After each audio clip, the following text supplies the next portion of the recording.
హల్లెలూయా. చేరి వచ్చిన మీ అందరికీ మన ప్రభువును రక్షకుడైన యేసుక్రీస్తు వారి అద్వితీయ నామంలో నా ప్రత్యేకమైన నిండు వందన వచనం తెలియజేస్తున్నాను. స్త్రీలకు, పురుషులకు, పిన్నలకు, పెద్దలకు, యవనస్తులకు, యవనరాళ్ళందరికీ నా ప్రత్యేకమైన వందనాలు తెలియజేస్తున్నాను. సంతోషంగా ఉన్న వారు బిగ్గరగా ప్రభుకు స్తోత్రం చెప్దాం. హల్లెలూయా. మంచిది. ఈ సమయంలో మనం దేవుని వాక్యం నేర్చుకుందాం. 90వ కీర్తన 7వ వాక్యంలో మనం ఉన్నాం. ఈరోజు చివరిగా దాంట్లో ఒక మాట, ఒక లైన్ మనకు కనపడుతుంది. 90వ కీర్తన 7వ వాక్యాన్ని మనం చదువుదాం. చూడండి, అక్కడ రాయబడింది, నీ ఉగ్రతను బట్టి దిగులు పడుచున్నాము.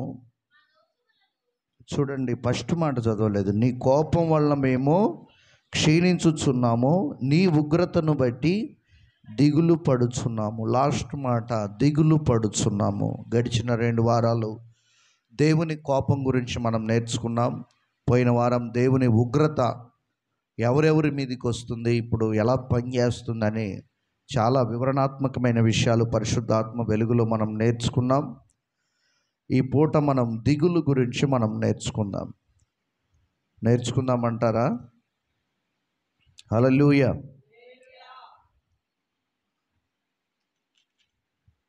దిగులు ఒక మనిషిని క్షీణింపజేస్తుంది. ఏంటంట దిగులు ఏం చేస్తుందండి? ఒక మనిషిని, ఈరోజు మనం 3వ దాంట్లో 2 పాయింట్లు నేర్చుకున్నాం. ఉగ్రత, అలాగే దేవుని కోపం. ఈరోజు ఏంటిదంట? దిగులు ఒక మనిషిని క్షీణింపజేస్తుంది. గమనిస్తే చాలామందికి రకరకాల దిగులు ఉన్నాయి. కొంతమందికి వాళ్ళ యొక్క భర్తలు సరిగా లేరని స్త్రీలు దిగులుతో చాలా వారి జీవితాలు క్షీణింపజేసుకుంటున్నారు. కొంతమంది పురుషులు కూడా అంతే, భార్యలు సరిగా ఉండటం లేదు, సరిగా మాటినటం లేదని, భార్య సరిగా ఉన్నప్పటికీ భార్య మీద నమ్మకం లేని అనుమానపు రోగం కలిగినటువంటి భర్తలు కూడా, ఆ అనుమానం, ఆ దిగులుతో క్షీణించిపోతున్న వారు కూడా లేకపోలేదు. ఇందులో 2 రకాలు ఉన్నారు. ఒకటి, మంచిగా లేని వారిని బట్టి భర్తలు క్షీణించిపోతున్నారు. రెండవది, భార్యలు మంచిగా ఉన్నప్పటికీ వాళ్ళపైన నమ్మకత్వం ఉంచవలసిన వారు ఉంచకుండా దురాలోచనలు మస్తిష్కంలో ఉంచుకొని అనుమానంతో క్షీణించిపోతున్న వారు చాలామంది ఉన్నారు. ఇకపోతే తల్లిదండ్రులు కొడుకులు బిడ్డల విషయాల్లో వారి భవిష్యత్తు గురించి, వాళ్ళు మాట వినని తీరును బట్టి వారి జీవితాలు ఏమైపోతాయో, వారి బ్రతుకులు ఏమైపోతాయో, వారి భవిష్యత్తు ఎలా ఉండబోతుందో అనే ఒక దిగులు వారిని చాలా తల్లిదండ్రులు క్షీణింపజేస్తుంది. ఇలా రకరకాలుగా మనిషి దిగులుతో క్షీణించిపోతున్నాడు. చాలామంది, అనగా ప్రపంచంలో ఉన్న మనుషులందరినీ దేవుణ్ణి ఎరగని వారు, అలాగే దేవుణ్ణి ఎరిగి భక్తిహీనులుగా బ్రతుకుచుండిన వారు కూడా,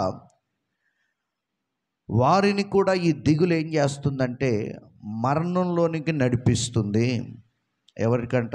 ఈ ప్రపంచంలో ఉన్న మనుషులందరికీ దిగులు అనేది పుట్టుచున్నది. అలాగే దేవుణ్ణి ఎరిగి కూడా భక్తిహీనులుగా, అంటే సంపూర్ణంగా దేవునిలోనికి మార్చబడలేక మధ్యలో కొట్టుమిట్లాడుతూ అటు కాకుండా ఇటు కాకుండా ఉండేవారు. దేవుని మీద పరిపూర్ణంగా ఆనుకున్న వాడికి దిగులు ఉండదు. ముందు చెప్తాను. భక్తిహీనులుగా ఉంటున్న వారికి కూడా ఈ దిగులు కలుగుతుంది. ఈ దిగులు మరణానికి దారితీస్తుంది. సామెతల గ్రంథంలో జ్ఞాని అయిన సొలొమోను మాట్లాడుతూ అద్భుతమైన విషయాలు, ఒక లైన్ పట్టిక అక్కడ ఉంది, మనకు కనపడుతుంది. 23వ అధ్యాయం 29వ వాక్యాన్ని చదువుదాం. సామెతల గ్రంథం 23:29. ఎవరికి, చూడండి, ఎవరికి శ్రమ, ఈ ఎవరు అనేది ఒక పట్టిక అన్నమాట. ఎవరికి శ్రమ, ఎవరికి దుఃఖము, ఎవరికి జగడాలు, ఎవరికి చింత అంటే దిగులు,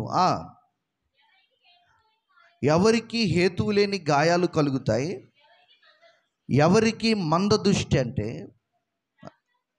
ద్రాక్షారసముతో ప్రొద్దుపుచ్చు వారికే కదా. చాలు. చూడండి, ఎవరికి అంట ఇవన్నీ? ఎవరికి శ్రమలు, ఎవరికి హేతు లేని గాయాలు, ఎవరికి దుఃఖము అంటే,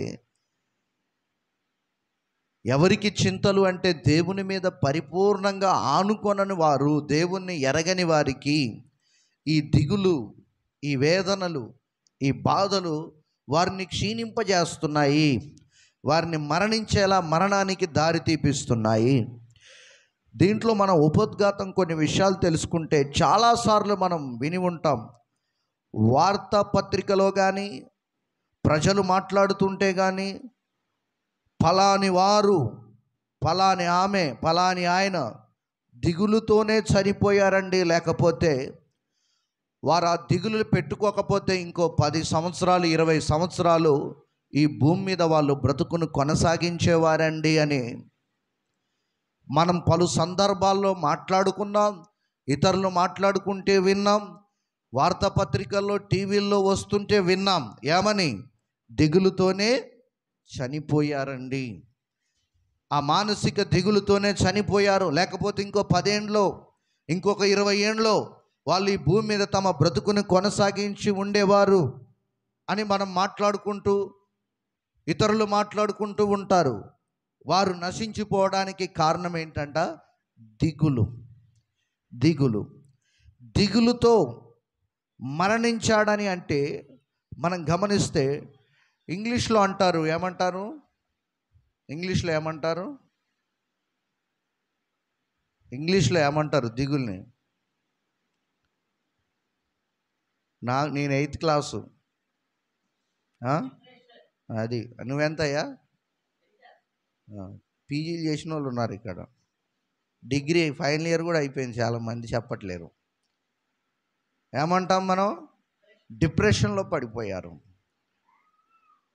దిగులు లేక డిప్రెషన్తో చనిపోయాడని అర్థంతో మాట్లాడుతూ ఉంటారు. సాధారణంగా ఒక వ్యక్తి తీవ్రమైన దిగులు లేదా నిరాశతో బాధపడుతున్నప్పుడు అది వారి శారీరక ఆరోగ్యంపై కూడా ప్రభావం చూపుతుందన్నమాట.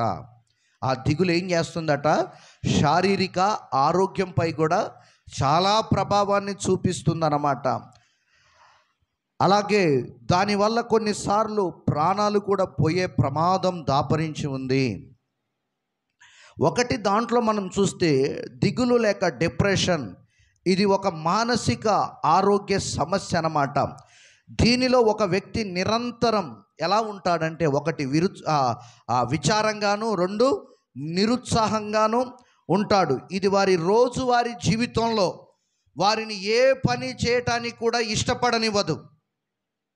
వారి రోజువారీ జీవితంలో వారిని ఏ పని కూడా చేయనీయడానికి ఇష్టపడనివ్వదు. కష్టంగా ఉంటుంది, ఏ పని కూడా చేయలేరు.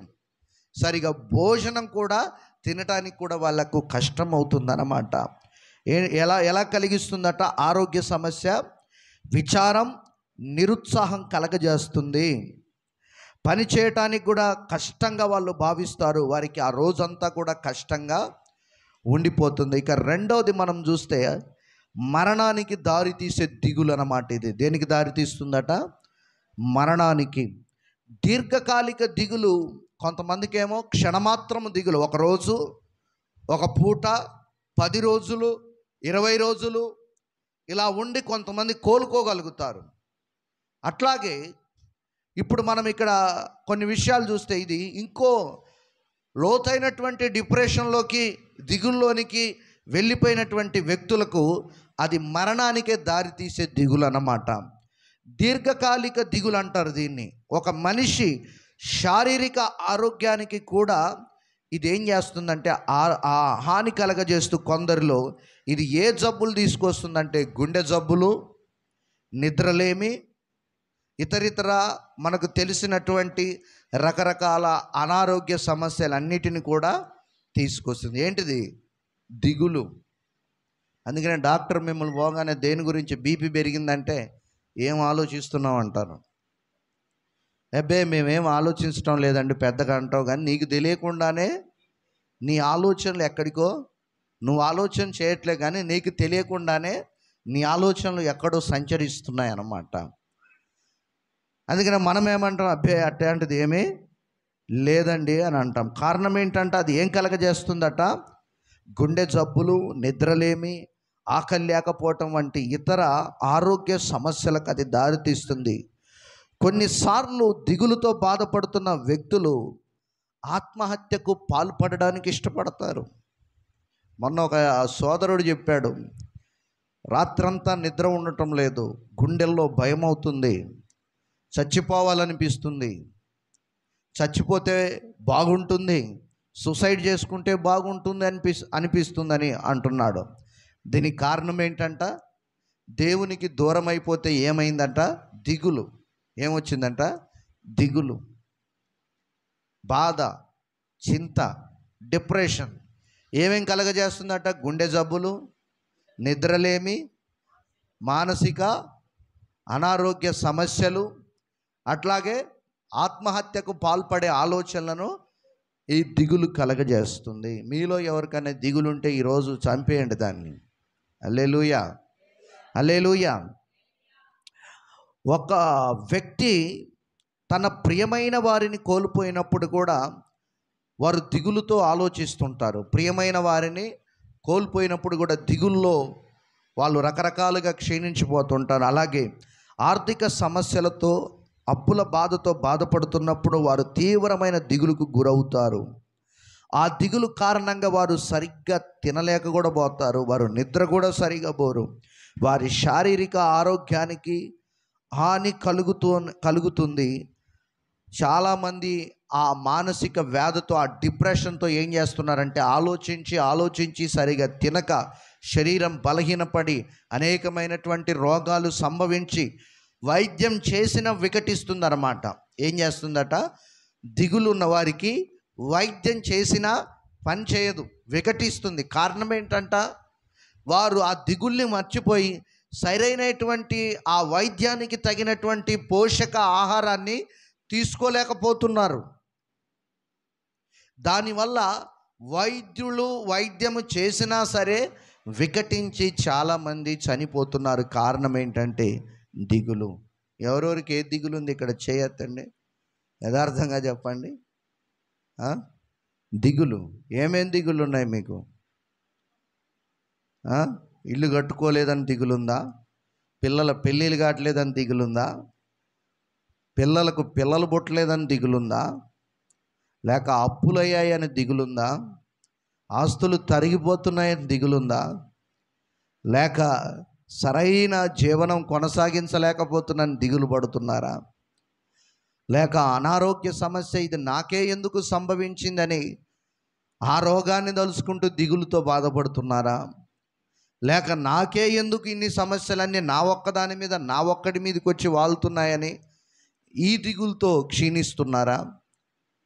మీ పరిస్థితులు ఎలా ఉన్నాయి? ఒక్కొక్కరి జీవితాల్లో మీరు ఇక్కడ ఉన్న వాళ్ళంతా దేవుని నమ్మారు, 90% రక్షణ పొందిన వాళ్ళు ఉన్నారు.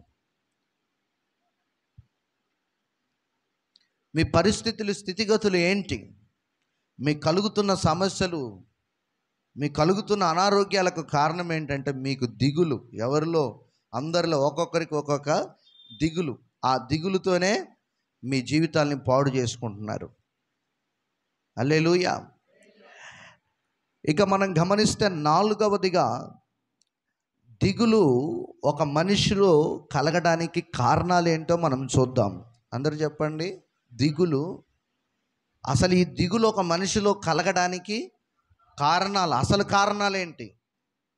అసలు కారణాలు ఏంటంటే అందరు చెప్పండి. మీకు చెబుతుంటే పిల్లలకు పాఠాలు చెప్పినట్టే ఉంది నాకు ఆదివారం. హల్లెలూయా. మీకంటే బొత్తలపాలెం వాళ్ళు నయం. పోయిన ఆదివారం ఏ వాక్యం చెప్పానంటే రెఫరెన్స్లతో సహా చెప్తారు వాళ్ళు. అంశము, దాంట్లో ఉన్న పాయింట్లు అన్నీ కూడా వాళ్ళు చెప్పిన తర్వాతనే మళ్ళీ కొత్త వాక్యం స్టార్ట్ అయ్యిద్ది. మనుషులు చేసే పాపములు వారికి దిగులు, విచారాన్ని కలగజేస్తాయి. మానవులు చేసే పాపాలే అసలు దిగులు కలడానికి కారణాలు ఏంటంటే దాంట్లో మనం సబ్ పాయింట్ నేర్చుకుంటే, సబ్ పాయింట్లో మనుషులు చేసే పాపాలే వారి దిగులుకు కారణాలు. ఆదికాండం 4:14 వాక్యాన్ని మనం చూద్దాం. ఆదికాండం 4:14 త్వరితగతిన వాక్యపఠనం చేద్దాం. అమ్మా, నాకు వినపడట్లేదు.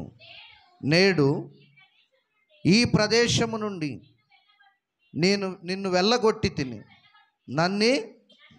నేడు ఈ ప్రదేశము నుండి నన్ను వెళ్ళగొట్టితివి, నీ సన్నిధికి రాకుండా వెలివేయబడి దిగులు పడుచు. ఎందుకు ఈ పరిస్థితి, ఈ దుస్థితి? ఎవరైనా కయ్యనుకి ఎందుకు వచ్చిందట ఈ బాధ, ఈ దిగులు, ఈ చింత? అంటే పాపం. ఆయన చేసిన పాపం ఏంటంటే ఈర్ష్యతో నిండిపోయాడు సొంత తమ్ముడి మీద. ఈర్ష్యతో నిండిపోయి ఆ కోపములో ఏం చేస్తున్నాడో, వివక్ష కోల్పోయి, వివేచన జ్ఞానాన్ని కోల్పోయి సొంత తమ్ముడి మీద పడి తను ఆరాధన చేసుకుంటుంటే ఓర్వలేకపోయాడు.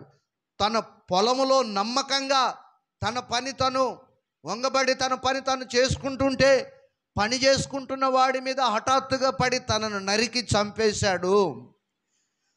అతడు దేశదిమ్మరి కావడానికి, ఆ దిగులుతో తన బ్రతుకుని చాలించడానికి కారణం ఏంటంటే పాపం. మనుషులు దిగులు పడడానికి కారణాలు ఏంటంట? పాపం. పాపం వలన వచ్చే జీవితం ఏంటంట? మరణం.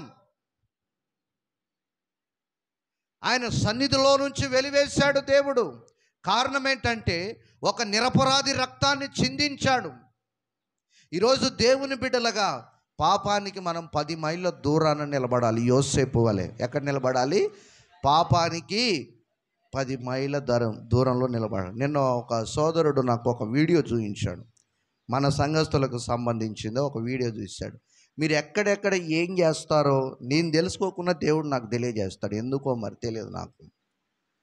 మీరు ఎక్కడెక్కడ ఏం చేస్తారో అసలు నేను చూడను, కానీ దాని సమయం వచ్చినప్పుడు దేవుడు ఎందుకో మరి నాకు తెలియజేస్తాడు దాన్ని.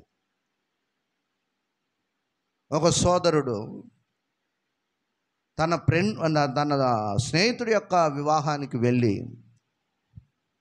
తాగుబోతులైన తన స్నేహితులతో కలిసి ఆ అసభ్యకరమైనటువంటి ప్రదేశంలో వాళ్ళతో కూడా కూర్చొని ఈయన థమ్సప్, వాళ్ళు ఇగో మీ విశ్వాసులు, మీ క్రైస్తవుల పరిస్థితి ఇది అని నాకు చూపిస్తున్నాడు. ఆ అన్యుడు వీడియో తీశాడు సాటుగా.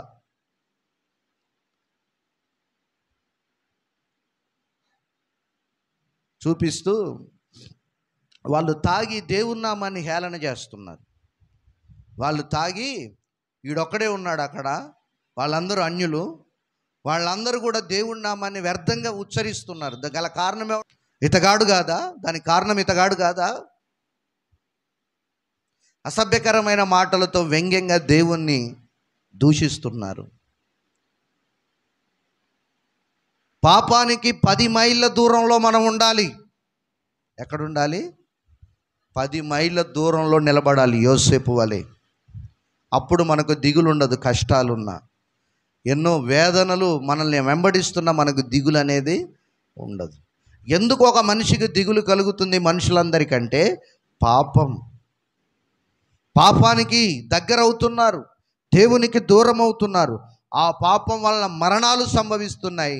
మరణం ఎందుకు వస్తుందంటే ఈ దిగులు మనిషిని క్షీణింపజేస్తుంది. యెషయా గ్రంథం 33:14 వాక్యం. యెషయా గ్రంథం 33:14 తొందరగా చదువుదాం. సియోనులోనున్న పాపులు ఎవరు దిగులు పడుతున్నారండి? సియోనులోనున్న పాపులు దిగులు పడుచున్నారు. అమ్మా, వణుకు భక్తిహీనులను చూడండి. వణుకు, భయం భక్తిహీనుల్ని పట్టింది. చాలామంది అంటారు కొన్నిసార్లు ధైర్యంగా దేవునిలో ఉన్నంతసేపు ఎలా ఉంటారంట? ధైర్యంగా ఉంటారు, బలంగా పటిష్టంగా ఉంటారు. ఎప్పుడైతే చిన్న పాపం చేశారో వారి గుండెల్లో భయం, వణుకు, ఏదో వేదన వాళ్ళని వెంటాడుతూ ఉంటుంది. గల కారణం ఏంటంట? పాపం. సియోనులో ఏముందంటమ్మా? పాపులు ఎవరు దిగులు పడుతున్నారు. దేవుని మందిరానికి వచ్చి ఇంకా పాపంలో ఉండి దిగులు పడితే నువ్వు దేవునికి ఇష్టడివి కావు. ఈరోజు ఎవరు దిగులు పడతారంటే పాపం చేసిన వారికి దిగులు. పాపులు దిగులు పడతారు, పాపులు భయపడతారు. పాపాన్ని ప్రేరేపించే వాళ్ళు, పాపాన్ని ప్రోత్సహించే వాళ్ళు, పాపములో బ్రతికే వాళ్ళు అధైర్యము, దిగులు, క్షీణత వారి జీవితాల్లో వస్తుంది. వాళ్ళు దేవుని ఎదుట కూడా నిలబడలేరు. దేవుని ఎదుట నిలబడే ధైర్య సాహసాలు కూడా వారిలో ఉండవు. ఈరోజు నువ్వు ఒకప్పుడు దేవుని మందిరానికి, దేవుని పరిచర్యకు ఎంతో క్రమంగా వచ్చేదానివి, నమ్మకంగా ఉండేదానివి.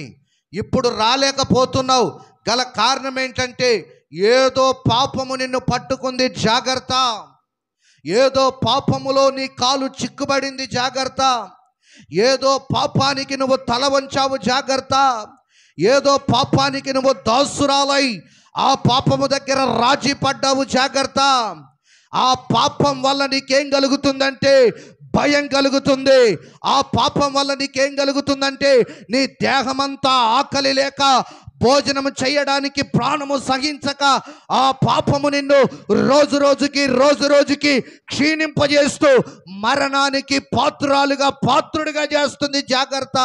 ఒకప్పుడు పరిచర్యలో ఉన్న ధైర్యం, ఒకప్పుడు దేవుని బలిపీఠము చెంత నిలవబడి ధైర్యముగా పాడగలిగావు, ధైర్యంగా ప్రార్థించగలిగావు, ధైర్యంగా వాక్యం చదవగలిగావు, ధైర్యముగా ఇతరులకు సువార్త చెప్పగలిగావు. ఇప్పుడు ఏమైంది మరి? గల కారణం ఏంటంటే ఎక్కడో పాపములో నీ కాలు చిక్కబడింది. యేసు నామములో ఈరోజు మారు మనసు పొంది ఆ పాపము నుంచి నువ్వు బయటికి రాగలిగితే ఇదే సరి అయిన సమయం, ఇదే మిక్కిలి అనుకూల సమయం. దేవుడు నిన్ను హెచ్చరిస్తున్నాడు, జాగ్రత్త. ఆ పాపములో నుంచి, ఆ దాస్యంలో నుంచి నీ కాలు వెనుకకు తీసుకోగలిగితే, ఒక యూటర్న్ యేసు వైపు నువ్వు తీసుకోగలిగితే ఈరోజు నీ జీవితంలో ఒక నూతన వైభవాన్ని, ఒక క్రొత్త జీవితాన్ని నా దేవుడు ఇవ్వగలుగుతాడు. చప్పట్లు కొట్టి దేవుని నామమున మహిమపరుద్దాం. హల్లెలూయా, హల్లెలూయా. పాపములో చిక్కబడి దేవుని మందిరానికి కూడా సరిగా రాలేకపోతున్నారు. పాపములో ఉండి ఆరాధన మర్చిపోతున్నారు, ఆరాధన సమయాన్ని మర్చిపోతున్నారు. ఏదో దిగులు, ఏదో చింత నిన్ను వెనుకకు లాగుతూ ఉంది.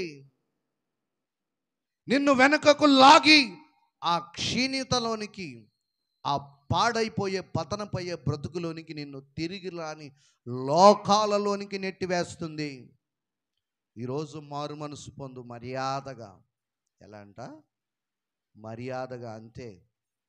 హల్లెలూయా. సర్ప సంతానమా, రాబోవు ఉగ్రత నుండి తప్పించుకొనుటకు మీకు బుద్ధి చెప్పిన వాడు ఎవడు? మారు మనసు పొంది దేవుని రాజ్యం కొరకై, ఆయన రాజ్యములో నిలబడాలని మీ పాపాలు ఒప్పుకొని బాప్తిసం పొందండి అని పరిశుద్ధాత్ముడు హెచ్చరిక చేస్తున్నాడు.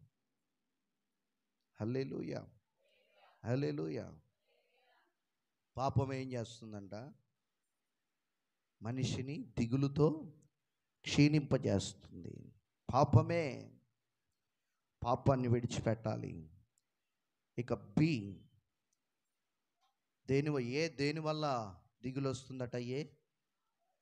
బి, దైవ చిత్తానికి వ్యతిరేకంగా ప్రవర్తించినప్పుడు దిగులు క్రైస్తవులకు వస్తుంది. దైవ చిత్తానికి, దేవుని చిత్తానికి వ్యతిరేకంగా ప్రవర్తిస్తూ ఉంటారు. దేవుని చిత్తానికి లోబడరు, దేవుని చిత్తాన్ని అంగీకరించరు, దేవుడు చేయమన్నది చెయ్యరు. హల్లెలూయా. మొదటి సమూయేలు గ్రంథం 13వ అధ్యాయం 6వ వాక్యంలో, మొదటి సమూయేలు గ్రంథం 13వ అధ్యాయం 6వ వాక్యం, దైవ చిత్తానికి వ్యతిరేకంగా మహారాజు అయినటువంటి ఇశ్రాయేలీల మొదటి రాజు సౌలు వ్యతిరేకంగా ప్రవర్తించాడు. ఇశ్రాయేలీలు ఏమైందంట? ఇశ్రాయేలీలకు ఏం కలిగిందంట అమ్మా? క్రైస్తవులకు ఏం కలుగుతుందట? దిగులు. ఎందుకు కలుగుతుంది? దిగులు పడుచు వచ్చి తాము ఇరుకులో ఉన్నట్లు, ఎక్కడున్నారట? ఇరుకులో ఉన్నట్లు తెలుసుకొని గుహలలోను, పొదలలోను, మెట్టలలోను, కూపములలోను ఫిలిష్తీయులకు భయపడి దిగులు పడుతూ ఇలాంటి యొక్క దౌర్భాగ్యమైనటువంటి స్థితిలోనికి వెళ్ళిపోయారు దేవుని ప్రజలు. గల కారణం ఏంటి అంటే, వాళ్ళని పాలిస్తున్నటువంటి రాజైనటువంటి సౌలు తన బ్రతుకులో ఎప్పుడు కూడా దేవుడు చెప్పింది చేయలేదు. రాజైన దగ్గర నుంచి దేవుని చిత్తానికే వ్యతిరేకంగా ప్రవర్తిస్తూ వచ్చాడు. ఏమొచ్చాడంటే అండి, దేవుని చిత్తానికి వ్యతిరేకంగా ప్రవర్తిస్తూ వచ్చాడు. దైవజనుడు చెప్పిన మాట ఏ రోజు వినలేదు. దైవ సేవకుడు ఇలా కాదు, ఇలా బ్రతకాలి, ఇలా దేవుని మాట వింటే నీకు యుద్ధంలో విజయం కలుగుతుంది, చుట్టూ ఉన్న శత్రువుల మీద దేవుడు నీకు విజయం ఇస్తాడు, నీ యొక్క నడకలు సరి చేసుకోవాలి, నీ మాట తీరు సరి చేసుకోవాలి, నీ ప్రవర్తన తీరు సరి చేసుకోవాలి, నీ చూపులు సరి చేసుకోవాలి, నీ ఆలోచనలు సరి చేసుకోవాలి, నీ తలంపులు సరి చేసుకోవాలి. నీవు రాజువు, నీ ప్రజలు నిన్ను వెంబడిస్తున్నారు, వాళ్ళని సరైన మార్గంలో నడిపించవలసిన బాధ్యత నీ మీద ఉంది. అందుకు నువ్వు దేవుని చిత్తాన్ని అనుసరించి నడవాలి. అంటే ఏ రోజు కూడా దేవుని చిత్తాన్ని ఆయన అనుసరించలేదు సౌలు. అందుకనే ప్రజలకు ఏం కలిగిందంట? దిగులు. సౌలు కూడా ఏం కలిగిందంట? దిగులు కలిగి, భయం కలిగి, ఆ రాత్రి సోదె చెప్పేదానికి వెళ్ళి ఆ సోదె చెప్పేదాని దగ్గర ఆ రాత్రి గడిపి తన ప్రాణం మీదికి తెచ్చుకున్నాడు. తెల్లారి ఫిలిష్తీయుల చేతుల్లో తన కొడుకులు, తన సంతతి అంతటా కూడా సర్వనాశనం దేవుడు చేయించాడు. తలలు నరికేశారు, మొండేలు మాత్రం మిగిలి ఉన్నాయి. గల కారణం ఏంటి? దేవుని చిత్తాన్ని జరిగించకపోవడంతో దేవుడే ఫిలిష్తీయుల్ని వీళ్ళ మీదికి రేపాడు. ఎవరి మీదికి? సౌలు మీదికి, ఇశ్రాయేలీల మీదికి. గుహల్లోనూ, తుప్పల్లోనూ, ఇరుకులోనూ ఎక్కడ పడితే అక్కడ పిరికి పందల్లాగా దాక్కున్నారు. క్రైస్తవులు ధైర్యవంతులుగా, యథార్థవంతులుగా ఉండాలి, సింహంలాగా ఉండాలి. ఎలా ఉండాలి దేవుని బిడ్డలు? మన యేసయ్య ఎవరంట? యూదా గోత్రపు సింహం. మనం సింహం పిల్లలు ఎలా ఉండాలి? సింహంలాగానే ప్రవర్తించాలి. పిల్లిలాగా, నక్కలాగా, పందిలాగా, ఎలకలాగా, కుక్కలాగా ప్రవర్తించకూడదు. హల్లెలూయా. ఇప్పుడు మగోడు ఉన్నాడు, ఒక మగోడు ఆడపిల్లలాగా వాయిస్ మాట్లాడితే మీకు ఎట్టుంటుంది చెప్పండి? ఎట్టుంటుంది? ఇనసొంపుగా ఉంటుందా? కంపరంగా ఉంటుంది. ఏందిరా నాయన వీడి ఆకారం ఏంది, వీని గొంతుల్లో నుంచి వచ్చే స్వరం ఏంటి? మరి దేవుడు కూడా మనలో ఇలాంటి యొక్క కోణాన్ని చూస్తున్నాడు. మనం దేవుని బిడలం. సింహగర్జన లాంటి ధైర్యపు యొక్క మాటలు, ధైర్యం మనలో నిండి ఉండాలి. ఆ ఉందాతనాన్ని మనం మెయింటైన్ చేయాలి. అలా పవిత్రులుగా మనం బ్రతకాలి అని దేవుడు చూస్తుంటే, మనం ఇహలోక సంబంధమైన ఆలోచనలకు తలయొగ్గి దేవుని చిత్తానికి వ్యతిరేకంగా ప్రవర్తించటం వల్ల ఇశ్రాయేలీల యొక్క రాజుకు ఏం కలిగిందంట? దిగులు కలిగింది. ఆమేన్. కీర్తన 55 కీర్తనకారుడు కూడా అంటున్నాడు, 5వ వచనం, కీర్తన 55:5, దిగులును వణుకును నాకు కలుగుచున్నవి, మహాభయము నన్ను ముంచి వేస్తున్నాయి. నన్ను ఆదుకో, నన్ను రక్షించు, నన్ను కాపాడు. ఎందుకంట? పాపం, దైవ చిత్తానికి వ్యతిరేకంగా ప్రవర్తించిన తీరు వల్ల శత్రువులు తరుముతున్నారు. దిగులు, భయం. ఇక మనం ముందుకెళ్తే ఇర్మియా గ్రంథం 30వ అధ్యాయం 5-7 వాక్యం, 5వ వచనం 7వ వాక్యం. ఇర్మియా 30వ అధ్యాయం. యెహోవా ఇట్లన్నాడు, సమాధానము లేని కాలమున భీతి చేతను ఏ చేత అంట? సమాధానము లేని కాలములో జనులు భీతి చేతను దిగులు చేతను జనులు కేక వేయగా వినుచున్నాము. కారణం ఏంటి? దైవ చిత్తం జరిగించలేని యొక్క ప్రజలు ఇర్మియాను సేవకుణ్ణి గద్దిస్తుంటే, హెచ్చరిస్తుంటే ఆయన్ని చంపడానికి కూడా వెనకాడలేదు వీళ్ళ రాజులు.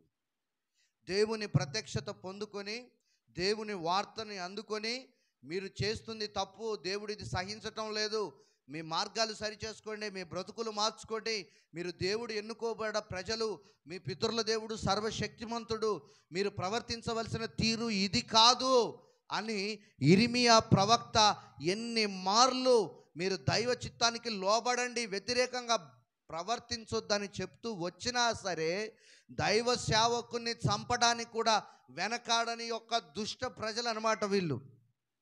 వాళ్ళ ప్రధాన యాజకులు, వాళ్ళ పెద్దలు పలుమార్లు ఇర్మియాపై దాడి చేశారు. ఇర్మియా దేవుని దగ్గరికి వెళ్ళి ఏడ్చాడు, ఏంటయ్యా ఈ ప్రజలు, నువ్వు చెప్పమన్నది చెప్పితే, అమ్మా నువ్వు చెప్పమన్నది చెప్పితే నా మీద పగబడుతున్నారు, నీ చిత్తం ప్రకారం బ్రతకమంటే నా మీద అసహ్యపడుతున్నారు, ఈర్ష్యపడుతున్నారు, ఏంటయ్యా నా జీవితం అని అడుగుతున్నాడు. హల్లెలూయా, హల్లెలూయా. ఈరోజు మాకు అదే పరిస్థితి. ఖండిస్తే ఇది కరెక్ట్ కాదు, ఇది క్రైస్తవులు ప్రవర్తించవలసిన ప్రవర్తన తీరు ఇది కాదు అని చెప్తే విశ్వాసులకు ఎక్కడో మండుతుంది, ఎక్కడో మండుతుంది. ఈ లోకంలో ఈయనొక్కడే పాస్టర్ అన్నట్టు, ఇంకా ఎవరు పాస్టర్లు ఇంకా ఇట్లా ప్రవర్తించరు అన్నట్టు అని మాట్లాడుకునే వాళ్ళు కూడా మీలో లేకపోలేదు. మర్యాదగా మారు మనసు పొందండి. హల్లెలూయా, హల్లెలూయా. ఒక నిజమైన క్రైస్తవుడు ఎలా ఉండాలో నేర్పించడానికి, ఎలా బ్రతకాలో, దేవునితో ఎలా అంటుకట్టాలో నేర్పించి మిమ్మల్ని బ్రతికించి క్రీస్తులో అంటుకట్టి పరలోక రాజ్యం పంపాలన్నదే తపన. హల్లెలూయా. ఎక్కడ అంటుకట్టి అంట? క్రీస్తులో, ద్రాక్షవల్లి అయిన క్రీస్తులో అంటుకట్టుతున్నప్పుడు ఎన్నో బాధలు, ఎన్నో కష్టాలు ఇర్మియాకి ఎదురైనట్టు ఎదురవుతున్నాయి. మొన్న శుక్రవారం రోజు, శుక్రవారమా గురువారం అనుకోండి, ఎప్పుడు యూత్ మీటింగ్ ఎప్పుడు రా? ఫస్ట్ రోజు బుధవారం అర్ధగంట సేపు ఏడ్చాను. వాడు కూర్చున్నాడు, వీడి పేరు కరుణశేఖర్, కూర్చున్న ప్లేసే. జరుగుతున్న సంఘటనలు, మీలో కొంతమంది విశ్వాసులు ప్రవర్తిస్తున్న తీరు, మాట్లాడుతున్న మాటలు, ఎదురవుతున్న సంఘటనలు, నాకు ఎందుకయ్యా ఈ కష్టాలు? వాళ్ళని నీ స్వారూప్యంలోనికి మార్చాలనే కదా నేను ప్రయాసపడేది, నా కడుపు నింపుకోవడానికి ప్రయాసపడట్లేదు కదా. వీళ్ళు ఎందుకు ఇలా ప్రవర్తిస్తున్నారు, వీళ్ళు ఎందుకు ఇలా చేస్తున్నారు అని మాటలు రాని స్వరంతో దేవునికి ప్రార్థన చేశాను. వేదన మారటం లేదు, మార్చుకోవటం లేదు. క్రైస్తవ్యం అంటే ఏంటి అసలు? క్రైస్తవ్యం అంటే ఏంటి? క్రైస్తవ జీవితం అంటే ఏంటి? క్రీస్తు బిడ్డలంటే ఎలా ఉండాలి? క్రీస్తును పోలి నడుచుకోవాలంటే మనలో ఉండవలసిన లక్షణాలు ఏంటి? ఆ స్వారూప్యంలోనికి మార్చాలంటే మీరు మారపోగా దానికి వ్యాఖ్యానాలు సృష్టిస్తుంటే గుండె వేదన పడుతుంది. ఏం సృష్టిస్తున్నారంట? వ్యాఖ్యానాలు. హల్లెలూయా. 4 రోజులు సేవ చేసైనా నలుగురినైనా నాతో తీసుకుపోతా. ఒక్కరు కూడా ఆమెన్ చెప్పలే. ఆమెన్. 4 రోజులు సేవ చేసి 100 మంది కాకపోయినా నికాసైన వాళ్ళని నలుగురినైనా నాతో పాటు తీసుకుపోవాలని. 100 సంవత్సరాలు సేవ చేసి ఒక్కరిని కూడా పరలోకం పంపకుండా మీ అడుగులకు మడుగులు నొక్కి ఆ బతుకు బతికితే ఎంత, చచ్చిపోతే ఎంత అంటాను, నేనంటాను. హల్లెలూయా.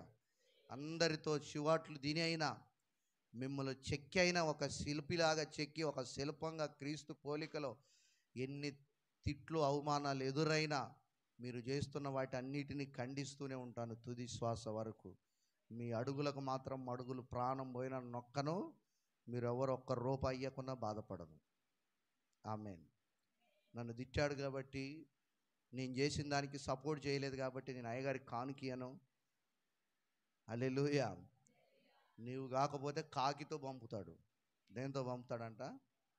కాకిని పంపిస్తాడు. ఆమేన్. నా దేవుడు ఏలియాకు కాకులతో భోజనం పెట్టిన రోజు ఉన్న దేవుడు ఈరోజు ఉన్నాడు. ఆమేన్. హల్లెలూయా. దేవునికి మహిమ కలుగును గాక. అంతేగాని మీరు చేసే అన్నీ ఒక్కొక్కరు చేస్తుంటే ఒళ్ళు చిర్రెత్తిపోతుంది. హల్లెలూయా. Praise the lord. దేవుని చిత్తానికి వ్యతిరేకంగా ప్రవర్తించకండి. దేవుడు ఏది చెప్తే అది చేయండి. దేవుని వాక్యానుసారంగా బ్రతకండి. ఆమేన్. మీరు చెప్తే అన్యులు వినరు, అన్యులు చెప్తే మీరు వింటారు. మీరు చెప్తేనేమో అన్యులు వినరు. అన్యులు మీ ఇంటికి వచ్చి, మీ శుభకార్యాలకు వచ్చి, మీ ఫంక్షన్స్కి వచ్చి, మీ బర్త్డేలకు వచ్చి ఏది చేయమంటే మీరు అది చేస్తారు. అంటే మీరు ఒక నిలకడ లేని, ఒక నిబంధన లేని, ఒక దైవ చిత్తం నెరవేర్చలేని ఒక ప్రజలు అన్నమాట మీరు. అందుకనే యెహోషువ అంటాడు, మీ పితరులు దేవుణ్ణి విసర్జించి అమోరీల దేశంలో అద్దరిని, నది అద్దరిని సేవించిన దేవతలను సేవించుకుంటారో, ఎవరు సేవించుకుంటారో సేవించుకోండి. మేమైతే, నేను నా కుటుంబం అయితే నా దేవుని చిత్తం జరిగించడానికి మా దేవుడైన యెహోవానే సేవిస్తాను. ఆమేన్. ఆ కమిట్మెంట్, ఆ సమర్పణ మీకు ఎందుకు రావటం లేదు? మీకు ఎందుకు రావట్లేదు? ఎందుకు బ్రతకలేకపోతున్నారు? హల్లెలూయా. ప్రవర్తించకూడదు. వాళ్ళు చెప్తే మీరు వింటారు, మీరు చెప్తే వాళ్ళు వినరు. ఇదెక్కడి విడ్డూరం అండి. మనం ఎవరు చెప్తే వినాలి?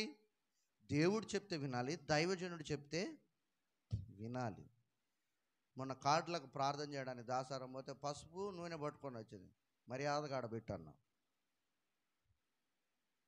పెళ్ళికి నన్ను పిలిచినా ఒకటే, నన్ను పెళ్ళి చేయొద్దన్నా ఒకటే. నన్ను పెళ్ళి చేయొద్దన్నా అట్లాంటి పెళ్ళి నేనెక్కడ చేసి, నేనెక్కడ ఉగ్రత పాత్రలు కాను. మర్యాదగా ఆడబెట్టన్నా. వణుక్కుంటూ ఆడబెట్టింది. ప్రార్థన చేసి కార్డు తీసుకొని వచ్చిన. హల్లెలూయా. Praise the lord. ఆ పెళ్ళి లగ్న పత్రిక రాయడానికి పోతే ఆడు పిల్లోళ్ళు కరుడుగట్టిన విగ్రహారాధికులు, వాళ్ళు చెప్తే వీళ్ళు ఏదేదో తింగర పనులన్నీ చేస్తున్నారు.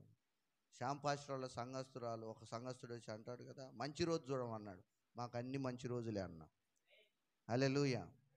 మాకు అన్ని ఆదివారం తప్ప అన్ని రోజులు పెళ్లి చేస్తా అని చెప్పిన. ఆదివారం రోజు తప్ప, ఆదివారం రోజు పెట్టుకున్నారు తల కింద తపస్సు చేసినా రామని చెప్పిన.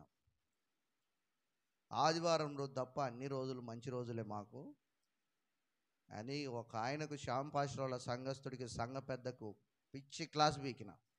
ఒక మంచి దైవజనుడి కింద విశ్వాసులుగా ఉండి ఇలాంటి ఒక దౌర్భాగ్యపు మాటలు మీరు మాట్లాడతారా?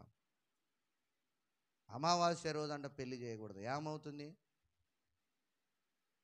హల్లెలూయా. మా ఆవిడ, నేనప్పుడు అటు గుడ్డి క్రైస్తవుని అన్నమాట, నామకార్థ క్రైస్తవుని. ఏది ఆషాఢమా? అత్త కోడలేమో, కోడల ముఖం అత్త చూడకూడదు అంటారుగా కొత్త పిల్లలు. మీరు ఏం చేస్తారని?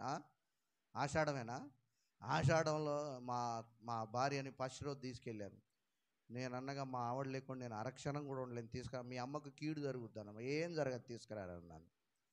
ఈ రోజు వరకు ఎవరం చావలే. ఎవరం సచ్చామా? సావకపోక ఇంకా దేవుని సేవ చేస్తున్నాను. భక్తిహీనతలో నుంచి విడిపించబడి భక్తిలోనికి వచ్చి సేవ చేస్తున్నాం. దేవుడంటే తెలియని రోజుల్లోనే ఏ ఆచారం పాటించలేదు. హల్లెలూయా. ఒకడొచ్చి, మా బామ్మర్దిగాడు, మా మామ వచ్చి అంటాడు, మా ప్రణయ్ గాడు అమావాస్య రోజు పుట్టాడు, శాంతి చేయకపోతే వాళ్ళ అమ్మమ్మ చస్తుందో మరి నాకు వాళ్ళ అయ్యే చస్తాను, నేను చస్తానంట, శాంతి చేయాలంట. అప్పుడు నేను ఇంటర్నేషనల్ తాగుబోతు. ఏంటంట? శాంతి చేయాలి, శాంతి పెట్టించాలి, బాపునాయన దగ్గరికి గుడికాడికి రావాలంటే పిచ్చి పిచ్చిగా ఉండదు, పోతే నేనేగా పోయేది, ఏమవుతుంది అన్నాను. పోతే నేనేగా ఈ రోజు వరకు శాంతి పెట్టిస్తారు. నేను పోలేదు. ఇంకా బొత్తలపాలెం ఒక కొత్త సంఘం పెట్టాను, నేడింజర్లో కొత్త సంఘం, ఇంకా కొన్ని ఊర్లలో సంఘాలు స్థాపించడానికి కూడా వెళ్తున్నాం. సత్యాన నేను మీరైతేనా వామ్మో నువ్వు చస్తావంట అయ్యా, ముందు నువ్వే ఆడోళ్ళు బా ఎక్కడి వ్రత దినాలు చేసే ప్రతివతల్లాగా ప్రవర్తిస్తారు కొంతమంది. నా మీదికి రావద్దు, మారు మనసు పొందండి. అసలు ఎట్ట ప్రవర్తిస్తారంటే అసలు అన్యులు కూడా అట్లాగ ప్రవర్తించరు, క్రైస్తవులు అట్లా ప్రవర్తిస్తారు. ఇది క్రైస్తవులకు తగదు, ఇది దేవుని బిడ్డలకు తగదు.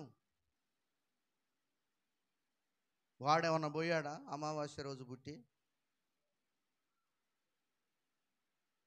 హల్లెలూయా, దేవునికి మహిమ కలుగును.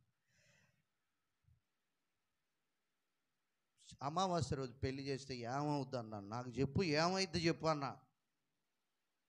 నాతో పెట్టుకుంటే నేను వదిలిపెట్టను తొందరగా.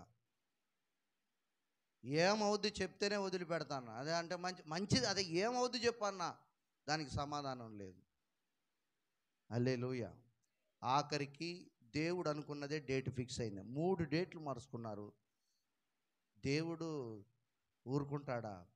అసలు ఏ మంచి రోజు లేదు, చెడ్డ రోజులు, ఆ రోజుకు తీసుకొచ్చి ఆడ ఆపాడు దేవుడు, అంతే. ఆమేన్, హల్లెలూయా.